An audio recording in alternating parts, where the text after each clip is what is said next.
تو اپنے گھروں میں شرعی پردہ ہم نافذ کریں. اختیار کے باوجود شرعی پردہ نافذ نہ کرنا اللہ سے بغاوت ہے.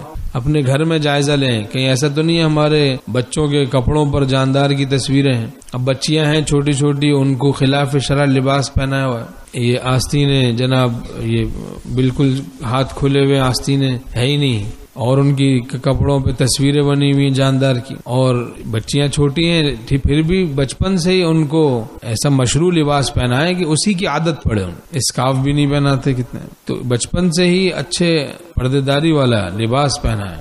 ایسے بچوں کو بھی پینٹ شرٹ پہنا ہوا ہے اور ٹخنے چھپے ہوئے ہیں, ٹوپی بھی نہیں, بال بھی انگریزی کٹے ہوئے ہیں. یہ بچے بھی بڑوں کا ایکس رے کرتے ہیں, بڑوں کے باطن کا بچوں کے ذریعے بھی ایکس رے ہوتا ہے, کیونکہ بچے تو ماتحت ہیں, وہ خود سے تھوڑی کوئی جا کے نائی کے پاس ایسے برگر کٹ بال کٹوا رہے ہیں, ہم کٹوا رہے ہیں نا ان کے. ہمارے باطن کا ایکس رے ہو رہا ہے. جب یہ قلب سلیم کی ایک علامت یہ ہے الذی یرشد بنیہ الی الحق, جو اپنی اولاد کو بھی نیک بنانے کی فکر کرے, اولاد کے حلیوں سے, ان کے تربیت سے جیسی کی گئی ہے, اور ان کے اقوال سے, افعال سے, بہت ساری چیزوں سے ان کے والدین کے باطن کا, اخلاق کا ایکس رے ہوتا ہے. اختیارات کے استعمال سے بھی ایکس رے ہوتا ہے, پتہ چلتا ہے کہ اس کے اندر میں کیا ہے چھپا ہوا, پوشیدہ کیا ہے. تو ہم خود بھی ولی اللہ بنے, اپنی اولاد کو بھی ولی اللہ بنائیں. یہ نہیں کہ خود دین کی طرف تو جا رہے ہیں لیکن بچوں کا ہوش ہی نہیں ہے. بچے جہنم میں جا رہے ہیں, باپ جنت میں جا رہا ہے, کیا حال ہے.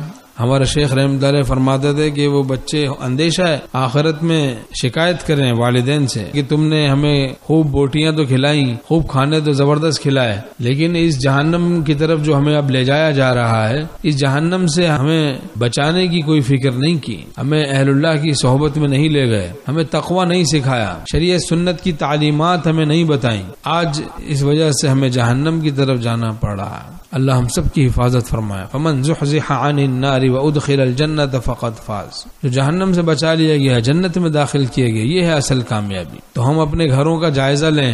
جاندار کی تصویریں ہو گھر میں تو رحمت کے فرشتے نہیں آتے. جس گھر میں باجا ہو, باجے میں سے کسی قسم کا باجا ہو, تو فرشتے رحمت کے داخل نہیں ہوتے اس گھر میں. تو سر سے لے کر پاؤں تک ہم اپنے حالت کو شریعت سنت کے مطابق بنائیں. حلیہ ہمارا سنت کے مطابق ہے کہ نہیں, تو اپنے ہم حالت کو درست کریں, اپنے لباس کو درست رکھنا چاہیے. حضرت حکیم الامت مولانا تھانوی رحمۃ اللہ فرماتے ہیں کہ لڑکوں کا لڑکیوں کا جو آپس میں محرم نہیں ہے, نامحرم ہیں, ان کا آپس میں کھیلنا, بچے بچیوں کا کھیل کود کرنا, اس سے عقل میں بھی خرابی پیدا ہوتی ہے, بے حیائی بھی پیدا ہوتی ہے. عقل میں بھی خرابی آتی, بے حیائی بھی پیدا ہوتی. تو بچپن سے اپنے گھروں کا نظام ہم شریعت اور سنت کے مطابق بنائیں, اپنے گھروں میں شرعی پردہ نافذ کریں. بچپن کا علم بہت پختہ ہوتا ہے, کہتے ہیں بڑا ہو جائے گا تو پھر سیکھ جائے گا.